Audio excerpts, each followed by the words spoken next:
With spooky season just around the corner, Gulf Streams is temporarily becoming Gulf Screams as we trade climate studies and degrading shores for suffocating vines, chilling dreams, and creaking floors. My name is Antara Verma, And my name is Sarah Tabriz.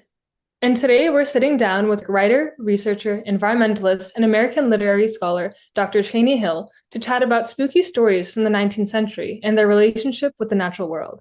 And you're listening to Gulf Streams on KPFT Houston 90.1 FM, Galveston 89.5 FM, and Huntsville 89.7 FM, where we talk with leading experts and community leaders to better understand the environmental problems and potential solutions facing our community.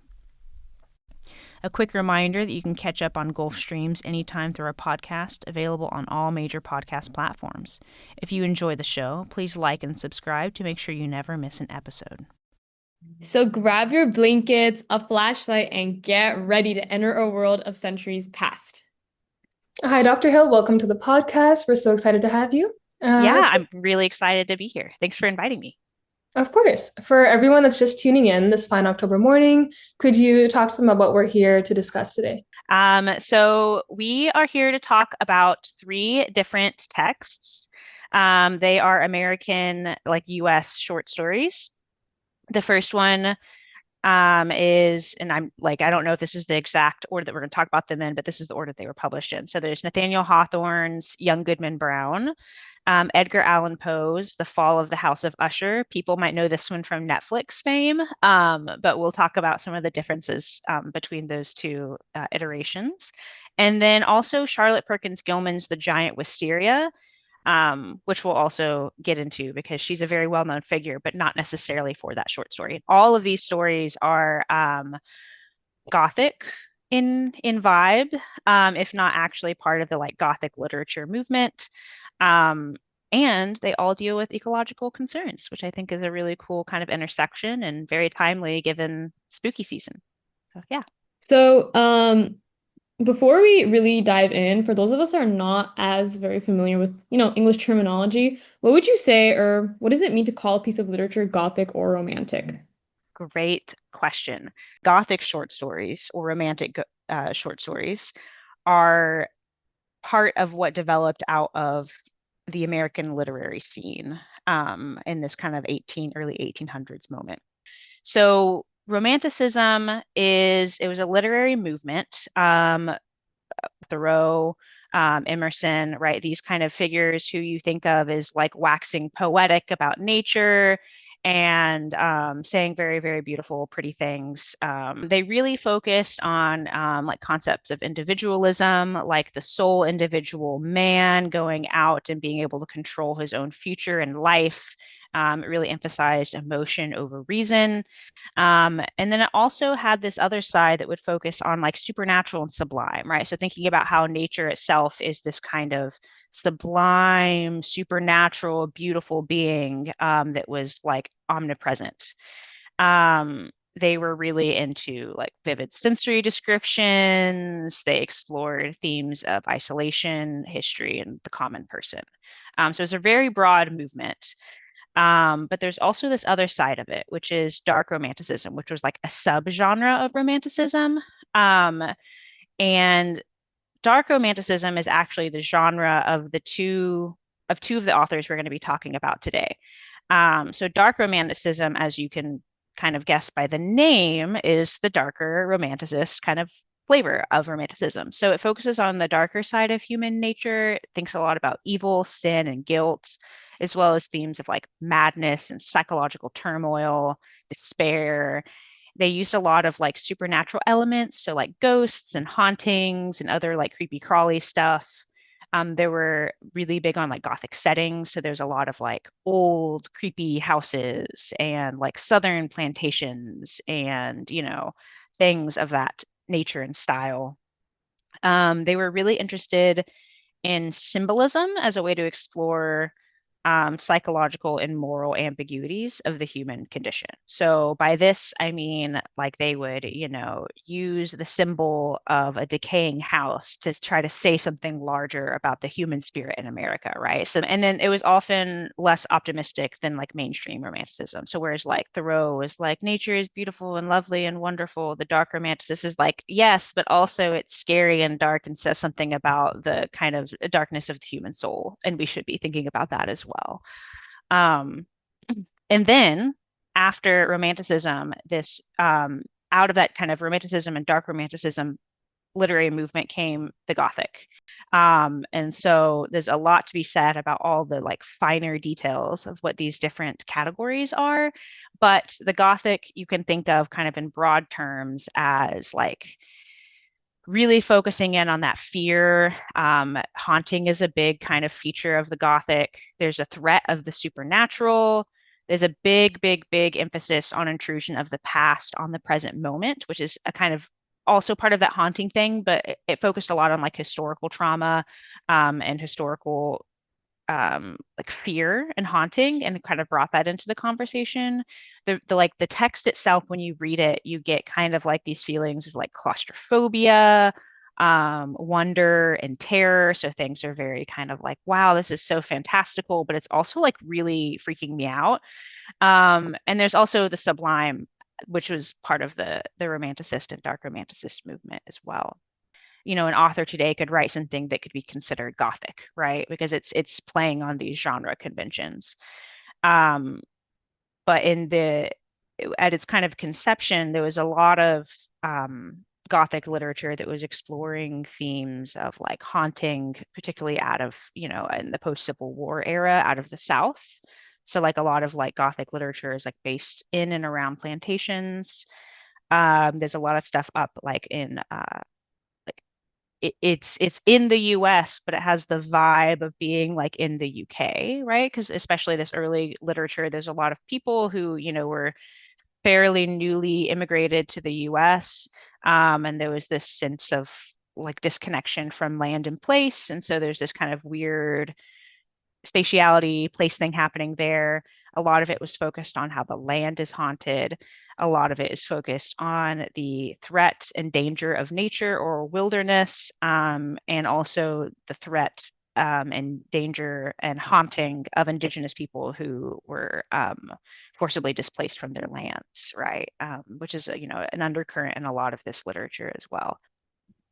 No, yeah, no, that was all very insightful. And like, since the Gothic genre is tied so deeply with this, as you mentioned, like the concept of, haunted spaces, some of it being the burden of the past, I think it makes sense we start off with the classic, The Fall of the House of Usher by Edgar Allan Poe.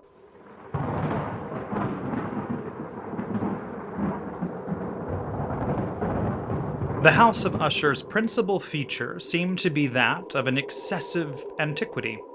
The discoloration of ages had been great. Minute fungi overspread the whole exterior, hanging in a fine, tangled webwork from the eaves. Yet all this was apart from any extraordinary dilapidation. No portion of the masonry had fallen, and there appeared to be a wild inconsistency between its still perfect adaptation of parts and the crumbling condition of the individual stones. The fabric gave little token of instability.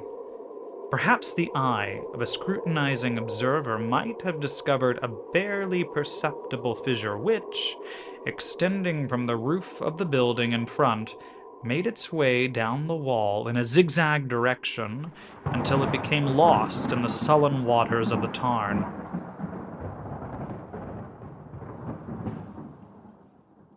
Just to give our listeners some context, could you summarize what happens in the story, kind of what the plot is? Yeah. Okay. So Edgar Allan Poe, who is probably one of the more famous like authors that people could like recognize, right?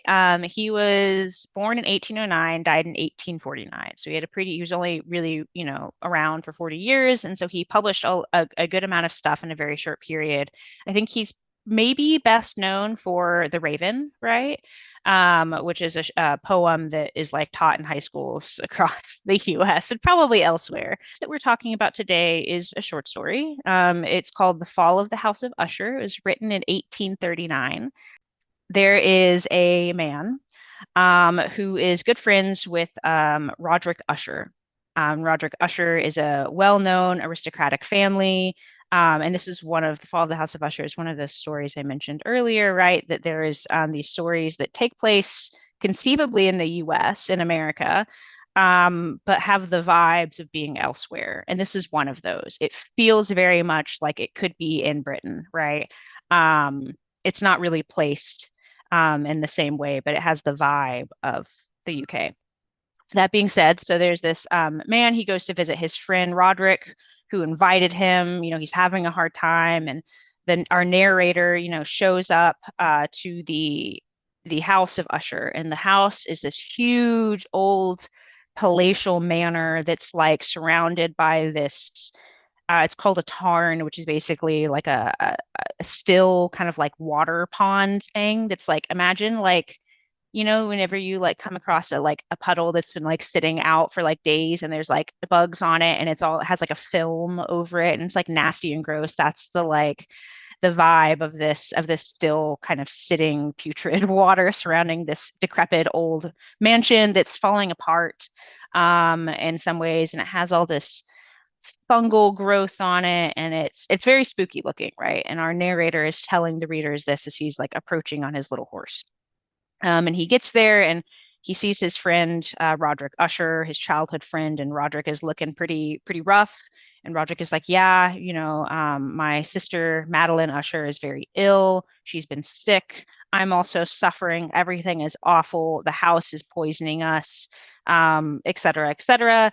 And so the narrator kind of sticks around, hangs out with his buddy Roderick for a while. He sees Madeline once, Madeline Usher, the sister, and she's like a ghost drifting through the hallways adrift. She's not actually a ghost, but that's the way that she's described. It's very spooky. And then Madeline dies, and Roderick decides that he wants to keep her in a crypt in the house for a certain amount of time before burying her officially for reasons. And then the friend stays around to console Roderick about his sister's timely, untimely death. The short story kind of wraps with this closing series of scenes where, there's this big storm outside this like mansion. And Roderick, comes into his friend's room and is alarmed and really worked up and, kind of blabbering on about how, Madeline, he can hear her in her crypt and blah, blah, blah, blah, blah. And the friend is like, come, sit down. And he starts reading him this old, like, British story about knights and such. And then turns out, well, I don't want to give it away, but it turns out there's some spooky stuff happening in the castle. And next thing you know, the friend is leaving, rushing out of the castle, scared out of his mind, only to leave it just in time to watch it sink into the tarn, into the swampy waters, right? From that chamber and from that mansion, I fled aghast. The storm was still abroad in all its wrath as I found myself crossing the old causeway. Suddenly, there shot along the path a wild light, and I turned to see whence a gleam so unusual could have issued, for the vast house and its shadows were alone behind me. The radiance was that of the full setting and blood-red moon, which now shone vividly through that once barely discernible fissure of which I have before spoken as extending from the roof of the building in a zigzag direction to the base.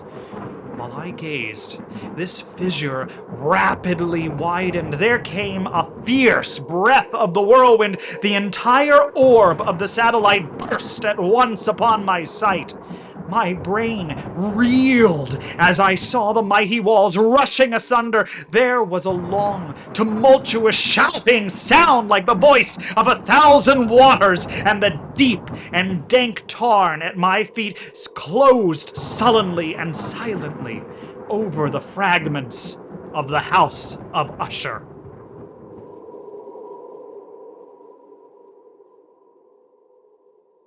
Yeah, when I was looking online, kind of seeing what the predominant narratives were surrounding the fall of the House of Usher, I saw a lot of talk about the psychological side of things, the madness, the Gothic horror. But how might we read it also thematically as a story about the environment?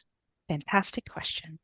Yeah, no, I mean, it's definitely the psychological accounts of the fall of the House of Usher is a really prominent kind of reading and understanding of the narrative. I think that when it comes to the environment, there's a lot that can be said. Edgar Allan Poe was part of the Romanticist movement. He was part of the dark Romanticist movement, but he's also considered a Gothic writer, even though he was, temporally part of this one, movement. And so part of Romanticism, especially dark Romanticism, is the kind of focus on like psychological and moral ambiguities of the human condition. When it comes to the fall of the House of Ushers, that is primarily explored not just through, symbolism is a big part of this, as I mentioned, right? So it's not explored just through, Roderick Usher like having a breakdown. It's also through the environmental factors of this scene, right, of this place. And so when it comes to the fall of the House of Usher, the fact that our first kind of introduction to the Ushers is actually, through the castle or this mansion, this manor that's like slowly sinking into these swampy, fetid waters of the Tarn, and it has fungal growth everywhere, right? So there's something that's happening there with the kind of slow erosion of the structure itself that speaks to the kind of power of not only the psychological strain that Roderick Usher is presumably feeling, but also this kind of fear of the slow erosion that nature can have over like civilization, right? If you're thinking, if Roderick Usher and Madeline Usher are aristocratic families that supposedly represent like the old way of life, right? And stability and structure and, that kind of thing, if their house is falling apart, right? And the reason it's like slipping into the tarn is because it's, being eroded by all this fungus and all this mold and it's swampy and it's sinking, right? There's kind of an underlying fear of the wilderness that's doing that, right? So it's also kind of speaking not just to the psychological concerns of, a failing or changing power system, right? Um, in particular, in kind of the US setting, right? There's a lot happening politically at the time. We weren't all that far removed as a nation from being under the Britain's control, right? There's a lot of immigrants coming over from the old world, quote unquote. And so this kind of erosion of the old ways by nature is, I think, perhaps how it can connect in the most broad way to ecological concerns and environmental narratives. One thing that really struck me when I was reading it is you're talking about how like this fungus and this mold is consuming the whole family, and there's this eerie sense of them being completely aware that they're suffering and that they're sickening, but there is this utter lack of action in the story, and this kind of they're content to be sickened until they die, essentially, and they've kind of accepted that fate. And to me, that kind of struck me with our idea of environmental issues often and this idea that there's a full awareness, but there's a lack of action or a lack of kind of reckoning with that knowledge that death is incoming, that suffering is present. And so, do you think that Poe added this plot line with any kind of knowledge of this human tendency to recognize decay and danger and refuse to face it? Did it kind of remind you of our environment in any way in that sense? Yeah, that's a great question. I'll take up, I think there's like two questions embedded in that one. And the first is like pose and tensions in terms of like environmental stuff. And then this other question that's there is like this question about kind of more broadly how it relates to environmental issues and specifically like people's reaction to creeping environmental issues. So for the first one, hard to say. Really, I have no idea what Poe intended or didn't intend. But what I can maybe say about this is that, in the early 1800s, there was a lot that was yet to be known about the environment. And I mean, in like environmental degradation, like those kinds of questions and concerns were not as not absent, but not as prevalent, certainly. There wasn't even like an understanding that like extinction was a thing, right? Like that creatures could go extinct, that they could just disappear and not be, right? So there was there's some fundamental differences in the way that people understood the environment in the early 1800s or even, mid 1800s. This was what, 1839, compared to now. So I can't quite answer that one other than to say maybe question mark. But maybe that's the kind of one of the other unanswered questions about the text, right? But I do think if we are going to think about the text as representative of perhaps phenomena that still exists today, regardless of that environmental knowledge, then I think we can say yes. So what I mean by that is, okay, so there's this concept, it's called slow violence. Slow violence is a term that was coined by a scholar. His name is Rob Nixon. Um, the concept is basically, in very kind of brief, short terms, that when it comes to the environment, that there is a violence that happens in the environment that is so creepingly slow and so slow that it is quite invisible, actually, that you don't notice it, right, until it's there. It's not like, whenever a forest fire happens, you can see the damage, you can see the effect, you know that it's happening and you can respond. But slow violence is the idea that there is this kind of violence that's happening that's slow and invisible because it's so slow. You don't notice it. Maybe another way to think about it is, like a crab in a boiling pot of water, right? You don't notice it until suddenly you notice it, right? It creeps up on you. And so I think that Poe would not have known what slow violence means. He would not have had any conception of, environmental, he likely would not have had any conception of like climate change or anything like that, right? Certainly not, wouldn't have had necessarily any understanding of the effect of emissions on the environment or, of extinction, right? There's all these things that he could not likely have known. However, people are observant and they observe the world around them. And it's very possible that Poe would have been exposed to at some point the kind of effects that slow violence can have without knowing exactly what that was in the way that we can identify it today. So, having a story about a house that is slowly eating away and poisoning its occupants, right? Very possible that, is like maybe not a lived experience of his, but seems possible, right? Like, poisoning can take years to affect. There's another short story that we're not talking about today called The Yellow Wallpaper by Charlotte Perkins Gilman. And people always talk about the madness of the woman in that one. And that's a fantastic and fantastic reading. But there's also, the fact that that yellow wallpaper would have been poisonous, actually, like actually poison the way that they like to put that color in the wallpaper. It would have poisoned her, which could have caused, some of the madness that is described in the short story, right? So there's all these kind of environmental factors that these writers from the 1800s or older or since, are writing about, which may not have been intended in the way that we're reading them today, but is still relevant to the reality of the world back then and now, right? Do you feel like there's any academic understanding of why Roger Usher is like actually going mad? Like, what is this fear Mm, he's like referencing? Do you like personally mhm, feel that it's like a something related to mental illness or mm. maybe, some long drawn like metaphor? Just anything that you feel. Yeah. I mean, I will say, I literary scholars have long held, I think, broadly held the belief that we are not psychologists, so we cannot diagnose literary characters with, mental health issues. That's not like what we are trained to do. Nor do I think it's incredibly like responsible to do that. That being said, what I would lean toward, especially in terms of like environment, is that this house is as drippy and gross and nasty as our narrator presents it to be.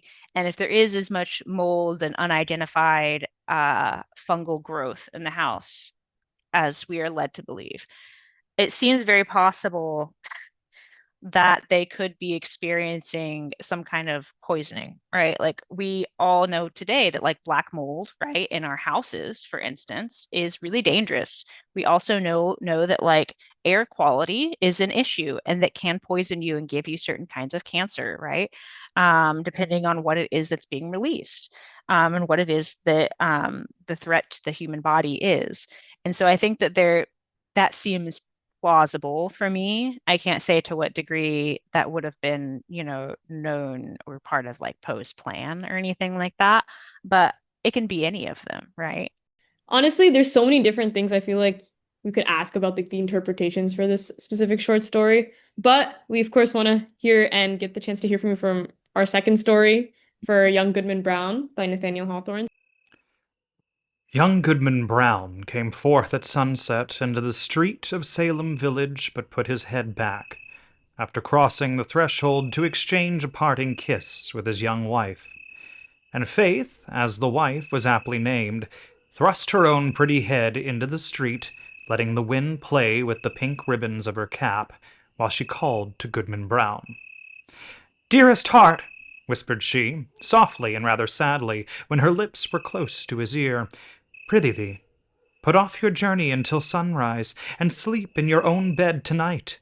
A lone woman is troubled with such dreams and such thoughts that she's afeard of herself sometimes. Pray, tarry with me this night, dear husband of all nights in the year." "My love and faith," replied young Goodman Brown, "of all nights in the year, this one night must I tarry away from thee. My journey, as thou call'st it, forth and back again, must needs be done twixt now and sunrise. What, my sweet pretty wife, dost thou doubt me already, and we but 3 months married?" "Then God bless you," said Faith, with the pink ribbons, "and may you find all well when you come back." "Amen," cried Goodman Brown. "Say thy prayers, dear Faith, and go to bed at dusk, and no harm will come to thee." He had taken a dreary road, darkened by the gloomiest trees of the forest, which barely stood aside to let the narrow path creep through, and closed immediately behind. It was all as lonely as could be, and there is this peculiarity in such a solitude, that the traveler knows not who may be concealed by the innumerable trunks and the thick boughs overhead, so that, with lonely footsteps, he may yet be passing through an unseen multitude. So, Young Goodman Brown is a short story. It's written by Nathaniel Hawthorne, best known for The Scarlet Letter. So, Hawthorne was born in 1804, died in 1864. So, he's of the same kind of writerly era as Poe, but a very different writer, I think. Hawthorne, prior to writing The Scarlet Letter, which, like I said, I think is his best known novel and one that a lot of people read like in high school, he was part of the Romanticist movement like Poe was, also dark romanticism like Poe.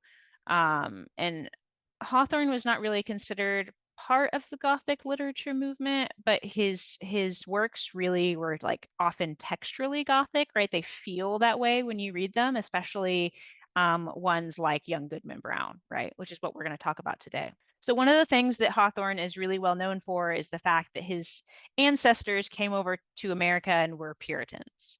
And that he had ancestors involved with the Salem witch trials. And so he was really haunted by that history. Literally, like to use that term intentionally, right? Haunted by that history. And so a lot of his stories kind of are about Puritans, about Puritan life, and take up these questions about sin and humanity and Puritan religion more broadly, nature, etc. So Young Goodman Brown is a very brief short story. It was written in 1835, and it follows the story of our narrator, who is young Goodman Brown. And he is headed out at night, and he says goodbye to his lovely new wife, whose name is Faith. Um, Very on the nose, but her name is Faith. And she's beautiful, and she has these pink ribbons in her hair, and she's lovely. And he's like headed out on this undisclosed trip into the forest. And his wife is like, be careful, come back. And he's like, I will. I love you. And she's like, I love you too. And then he leaves. And he's walking down this forest path. And while he's walking, he, begins on this path and he starts seeing people he knows from the town. He's like, what are they doing here? There's his minister. As he's going further and further into the forest, the path becomes like narrower and windier and darker, and the trees close in on him, and he's worried about indigenous people hiding behind trees and jumping out and attacking him. Like, there's all of this kind of like very like omnipresent fear of the wilderness that's like slowly closing in on him the further he goes.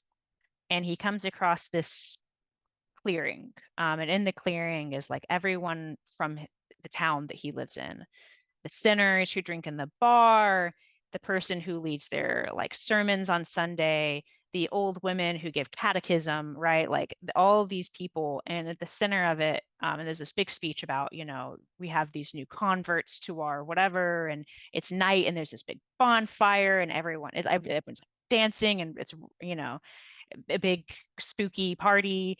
And he gets to like the center, and there's Faith, who's there as a convert, and he like freaks out. And then it's unclear, exactly what happens with Faith in that space and what happens with him in that space, but he returns, and it's the following morning, and he sees his wife Faith, and he can never look at her the same again. He can never look at anyone in his life the same again.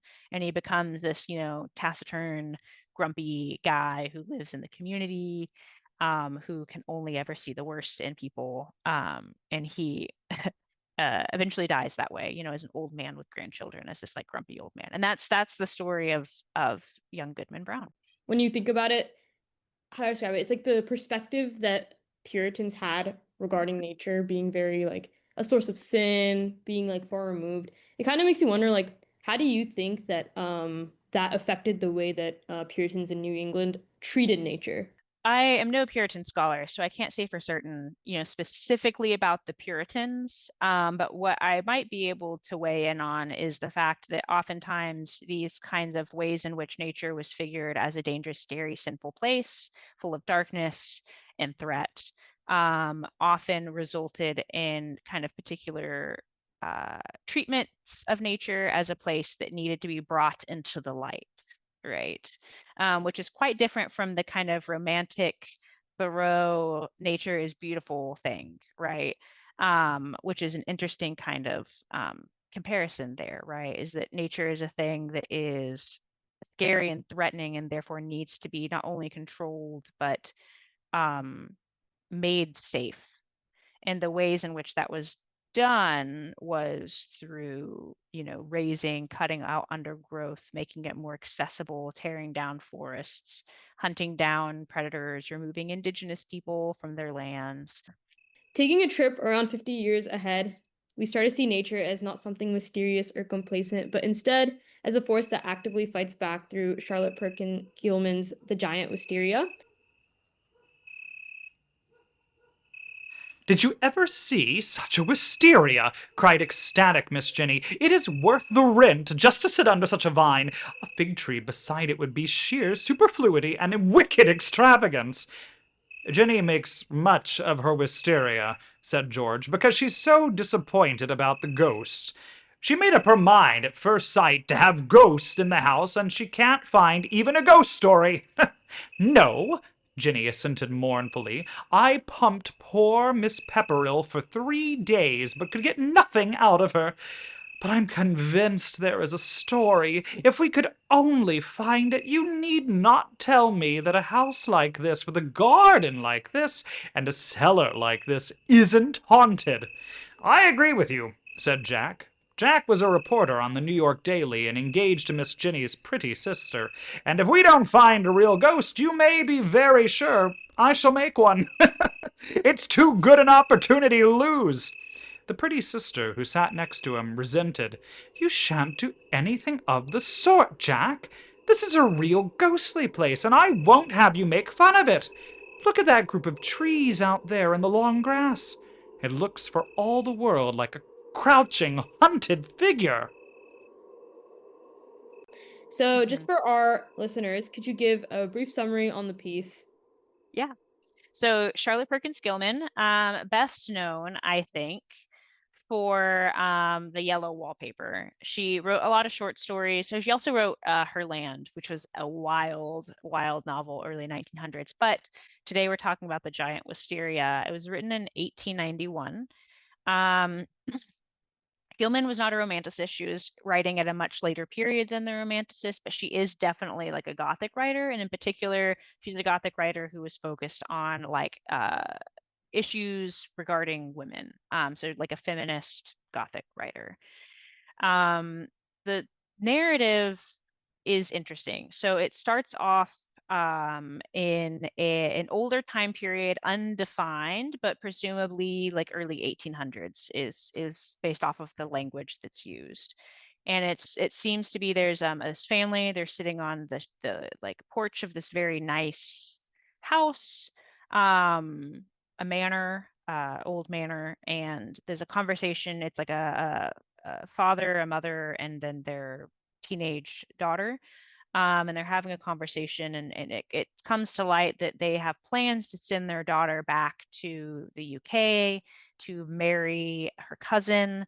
And they talk about the dark stain that's on her, and it come to find out it's kind of hinted at that this their daughter, the teenage daughter, had a child out of wedlock, and that it was, a big taboo at the time. So they were going to send the daughter back home to marry her cousin, and then they were going to leave this child out of wedlock with the local community in America, wherever they were, presumably somewhere on the Eastern Seaboard, although it's really truly unclear.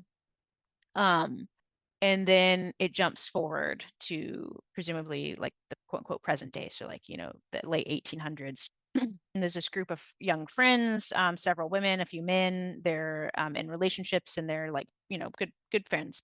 And they decide that they want to rent out this house for the summer. They come across it, they pull some strings, they find out who owns it, and then they end up being able to like rent the house.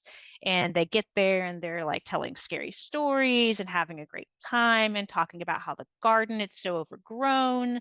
And they're sitting on the porch this first night, and there's this big giant wisteria tree. And wisteria are usually not all that big, but this one has like a huge trunk. It's so big, so vast that it's like holding up the roof of the porch, and it's like tearing up the floorboards of the porch. And it's climbing all over the house. It's like just this really massive wisteria tree, and they think it's beautiful. It's like blooming and whatever. And they are telling these ghost stories, and they kind of get a little spooked, and then they go to bed. When they wake up in the morning, they're all like talking about the different ghostly experiences they had. There's one woman who was like, I could hear the bugs for miles. It was so scary. And there's another one who's like, I could hear the wisteria like tapping on the window. Another one said that she saw a ghost in her room appear, and like try to, grabbing stuff out of drawers, and that the ghost was wearing like a cross necklace.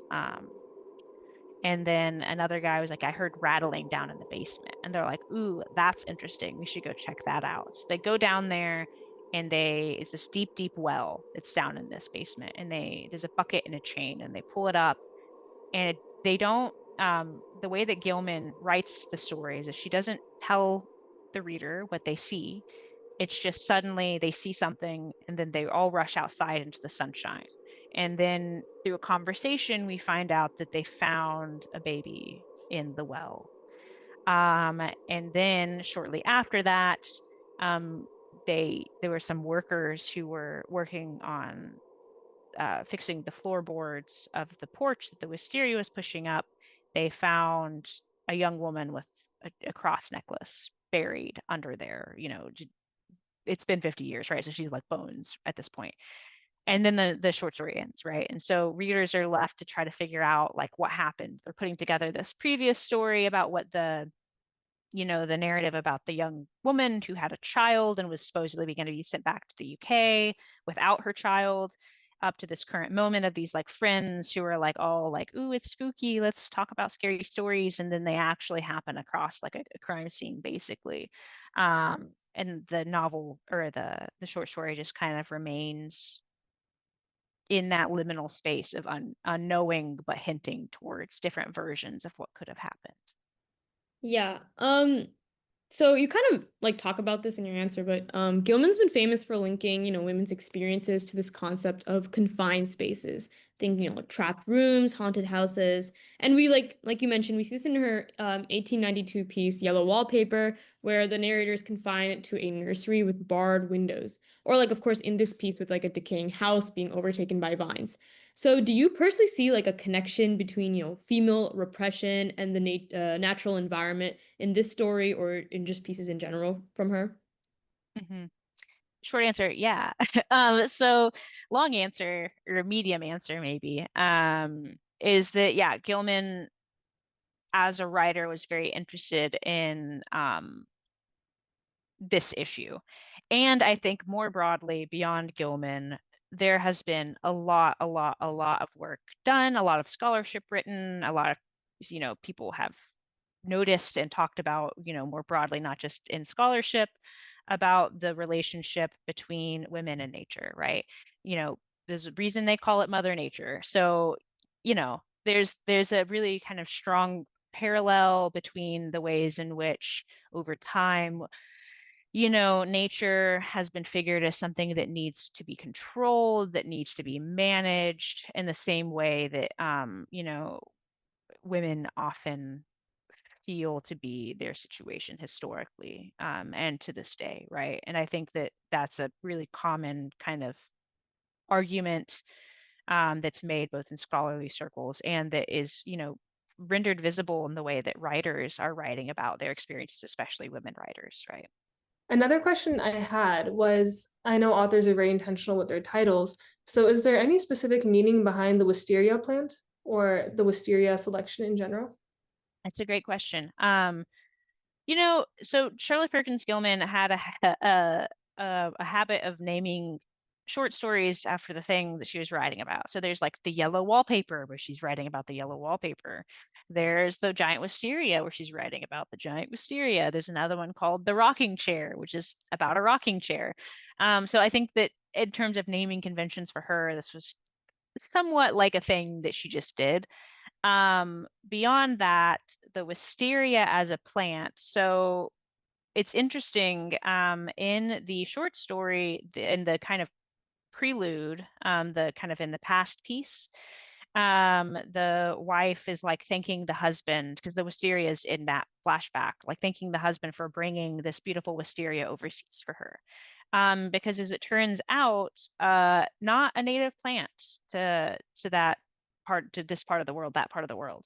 And so it was, so there was a really big practice, in the 1800s of people, taking plants from one part of the world and bringing them to another because now overseas travel was a thing and it was popular, especially in like in the UK, for instance, because they were colonizing everything. And so they just had plants from all over the world that they could take all over the world. And so this plant, was a transplant, from elsewhere. At one point, I think I knew where it was from. Like I tracked down and tried to figure out based off of the description of the blooms, like what kind of wisteria it was and where it came from. I can no longer remember that information off the top of my head. But it's not native to the Americas, and they brought it over and it was transplanted. And so if we're thinking about environmental themes, invasive species, and the ways in which, some plants in particular, but animals in general can thrive in places that are not their own, I think is a kind of a fascinating thing to think about in terms of this story and why the giant wisteria. Yeah, thank you. I also thought like I'm really into post-colonial literature. That's kind of my niche. And so Yeah. I kind of found that interesting that this thing of beauty that they brought from abroad is kind of what ends up ruining their Mm-hmm. lifestyle and their household and kind of Mm-hmm. threatening their, I guess, not the richness, but the abundance that they've created within this house. And so Mm-hmm. I thought that was interesting. I'm not sure if that was a metaphor for like colonialism or control or something more racist perhaps than I picked up. But I thought that was interesting for sure. Yeah, it could be all the above. I do, I've seen a lot of different people do a lot of different readings on this text, and I think one of the ones in this vein that I find interesting, is readings that think of, I talked earlier about the way that like women have been figured as like part of nature or adjacent to nature in particular ways, historically. And the way that the wisteria is talked about in the narrative is one of abundance and like wasteful abundance. But also there's like a gendering of the tree as well, the way that it's talked about and the way that it's talked about as like a fabric and like a this or a that in ways that are distinctly um, female gendered, feminine gendered. And so I think, and then of course it's wrapped itself around this woman in maybe a strangling embrace, but maybe also a protective embrace. Unclear, right? Like it can be read both ways. And so I think also that it's, very possible that if we don't know exactly what happened to her, but she was killed or died or something, and then was buried under the porch in the root system of the wisteria, and now it's massive and huge and healthy. And those things are not unrelated, I don't imagine. And so I think that there's something to be said about that kind of intermingling of nutrients as well, when it comes to the wisteria and the kind of gendered aspects of that relationship. It's kind of like a follow-up on what you're actually like just talking about, but like as we progress in this piece, there's obviously this tangible shift in the way nature is presented. And like unlike previously, there's this more noticeable aggression in nature. Like for instance, the wisteria isn't just growing around the house, it's almost as if it's choking it or suffocating it. And so what do you think Gilman's saying about the larger theme through that image? Like do you think perhaps it provides insight into something like human vulnerability or things like consequences of control? What do you think? I mean, we've talked with all these stories, there's so many different ways that they can be interpreted, right? But I think the one that I lean toward that I find most interesting, maybe not most convincing, but most interesting, is that the wisteria is like simultaneously tearing down and destroying this house while also propping it up, right? Like it would fall down without it, is the kind of vibe. The porch would not be there. But it also would not have been at perhaps at risk of falling down if the wisteria hadn't been there either. So it's this kind of give and take that's present when it comes to the wisteria's interaction with this house. And I think that that is reflective also of, the slow unwinding of the story of the woman who died and her child as well, right? In terms of how we're thinking about the way that these different figures, the wisteria, the woman and her child, and then the house, like the structure of the house itself, are being simultaneously, ripped apart and supported. And so I think I'm not exactly sure where that leaves us in terms of your question, but I think it's interesting to think about it doing both and. So, just to kind of like wrap up with these three pieces. So, we know each of these pieces have played a very important role in this sort of ever-evolving tapestry that is America's relationship to its land. And so we see this play out with each piece's theme coming from, fear and judgment of the natural world, like decay and denial of what's clearly tangible, and finally, of course, like this sort of explicit confrontation. So, how do you think that these themes are relevant to issues within the Gulf South? Which is, I know it's kind of like a long-winded question. Hmm. Hmm. No, it's a good question. I might have to ask you to remind me of pieces as I think through this. But I think, the thing that pops to my mind most immediately is, and I found this out from a colleague, of ours of mine, that Hawthorne's The House of Seven Gables, the house that's based off of, is in Salem, and I went there. There was recently an article published about how it's slipping into the ocean because of coastal erosion, right? So there's these places that are talked about in these narratives, even if they aren't like place, like in a location that we can be like, ah, yes, here on the map. They're placed like within like a region, right? It's the regional literature. They are disappearing, and they are failing, and they are um, becoming slowly degraded or being impacted by invasive species or flooding or, other kind of natural disasters. And I think all of these are things that on the Gulf Coast we are experiencing. I mean, Houston is sinking very quickly compared to everywhere else in the US, right? So there are places that are existing today that could be, people that writers are writing about today, which may not be here in 20 years, 50 years, 100 years, right? And so the ways in which these kind of older stories tell us about how we related to or didn't relate to our environment, I think are carried forward in the way that writers are today writing about places that are ever more vastly disappearing. Yeah, and I definitely kind of saw some resonance between the themes of the stories and the Gulf South. For me, especially what stood out was the idea of the mold and the fungus in Mm-hmm. the fall of the House of Usher, because Mm-hmm. I'm from Texas. And so when Hurricane Harvey was here, there were a lot of families that had, half of their houses being degraded and like completely washed away. And then there's kind of this bacteria and germs and mold and all this horrible stuff that happens when floodwaters are like surrounding your house 24/7. And we saw Mm-hmm. people that like have nowhere else to go really. And so knowing that you're at risk kind of living amongst this pathogenic water, you see people that are still continuing to go inside to like the one corner of the house that's still safe and still like sleep and live amongst it and kind of that strain. And so Mm-hmm. that for me, like that was one image that really stuck with me as like this is a Gulf Coast problem, is especially this idea that the environment, whether or not you like it, will influence your health and your ability to live. And so, Yeah. and kind of along that same like kind of track of thought, but is there one image from these stories that for you feels most relevant to today's climate anxiety? I do think that there's two things that pop into my head, which might be useful to talk about. The first one is this imagery I have of the House of Usher, like slowly like crumbling and like descending into the tarn, which I know is not, I don't think it's a swamp. But in my mind, it looks like a swamp.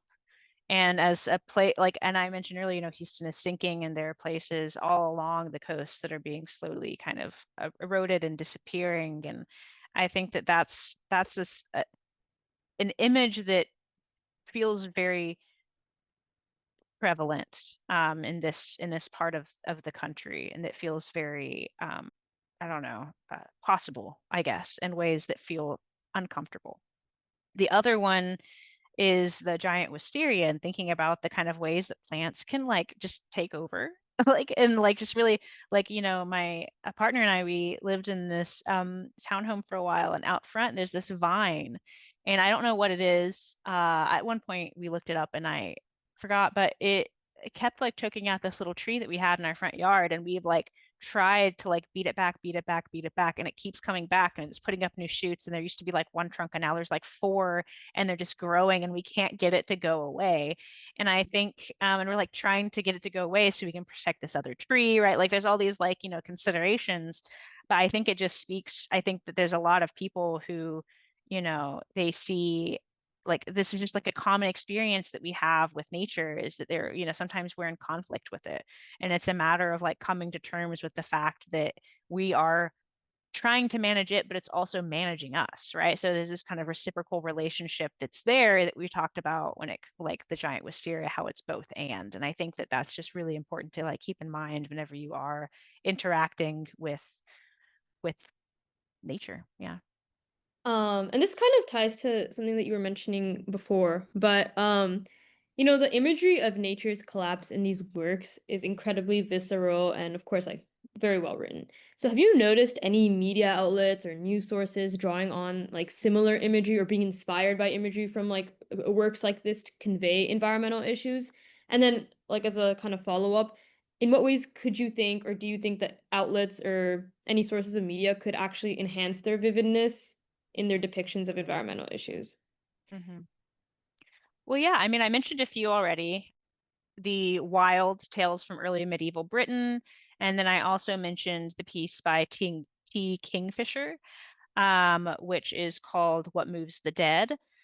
So those are two, and there's also like the Netflix series The Fall of the House of Usher, and then the precursors to that, which take on various other kind of Gothic-esque stories and narratives across American literary tradition. So there are examples of scholars and writers and just, producers who take up these ideas and kind of reframe them in ways that pick up small pieces of them and turn them into something else, or, reestablish them and make them shine in different particular ways, right? Like I talked about the T. Kingfisher one, which really, really runs with the fungus thing, which I think is fun. And like, a fresh take. I think that, if the question is like, well, how do we, like, people who work in media today can use these older stories to help them talk about environmental issues? I think that there's a lot of ways. I think that one, they're great stories, they're fun to listen to read, to learn about. I think it's about, I think the biggest thing is like taking the lessons that they can tell us about human relationship with nature and taking that very seriously. And then thinking about how those lessons have played out in the ways in which people have interacted with their spaces and the regions in which they live, after encountering these texts, right? So like, you read Poe and then you get the creepies every time you see a fungus, right? Or you like, you read the giant wisteria and you want to go hack down the thing in your yard that's hurting your tree, right? Like there are these narratives that are stories, but they're also insights into how people relate to their surroundings and their environment, and keeping that in mind and being a little bit more thoughtful perhaps about how you are maybe unconsciously psychologically thinking about the environment, is not a bad thing. Well, thank you so much for all of your time. That was such an amazing conversation. I confess, as an English major, I've been waiting to do a very literature heavy episode. And so this is the perfect opportunity to do that. Yeah. So thank you so much for all of your time and your insight. Yeah, thank y'all for chatting with me. If you have questions or ideas for what you'd like featured on Gulf Streams, leave a voicemail at 713-348-4081 or email us at weston.t@rice.edu. A quick reminder that you can catch up on Gulf Streams anytime through our podcast, available on all major podcast platforms. If you enjoy the show, please like and subscribe to make sure you never miss an episode. Gulf Streams is a co-production of KPFT Houston and Rice's Center for Environmental Studies and the Rice Sustainability Institute's Eco Studio. Produced by Weston Twardowski. Original music by Carter Dean. Research support provided by Sara Tabrez and Tara Varma. Stay tuned for No Expectations with Marcus French here on KPFT, Houston 90.1 FM, Galveston 89.5 FM, and Huntsville 89.7 FM.